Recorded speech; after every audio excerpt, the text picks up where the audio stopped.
Hey guys, Rob from AST here. So Halloween's right around the corner, and I'm sure that a lot of your kids are getting pretty excited. A couple of them are probably getting a little anxious, and I bet a lot of you yourself are getting a little stressed out of the chaos to come because, I mean, that is Halloween in a nutshell. So you can have the most successful Halloween possible, I've got a couple of tips that I've used with a lot of different clients that have really worked and led to more successful trick-or-treating. The first one is practice. If you know the route you're going to take, and I recommend you know the route in advance, walk it with your child. Just walk it on a regular afternoon. Maybe talk about where you're going to stop. Remind him of the things that are going to be coming up with trick-or-treating, and do it a couple of times. Don't just do it once, but maybe do it a week before Halloween, maybe 5 days before Halloween, 2 days before Halloween, on a schedule like that. The other thing I'd recommend is role play actually going to the door and ringing the doorbell. It'd be great if you had a neighbor who would be helpful and help you role play that scenario. But even if you just do it at home with your sibling, with your husband or wife, and practice it that way, that can work out really well too.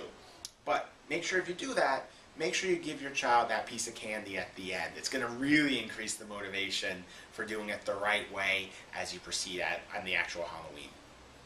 The other thing I think you really want to be cautious about is the costume you choose. A lot of these costumes out there, I know that they look really cool, but they're not always made with the best material.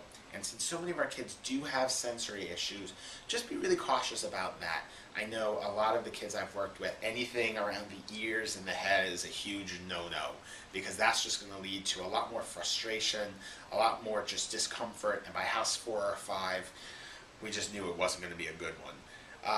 And the last thing I just recommend is considering maybe a social story. I've one kiddo I worked with who every night for about a week before Halloween they read through a social story. They incorporated a couple pictures, and the parents made this themselves, and they just read through it.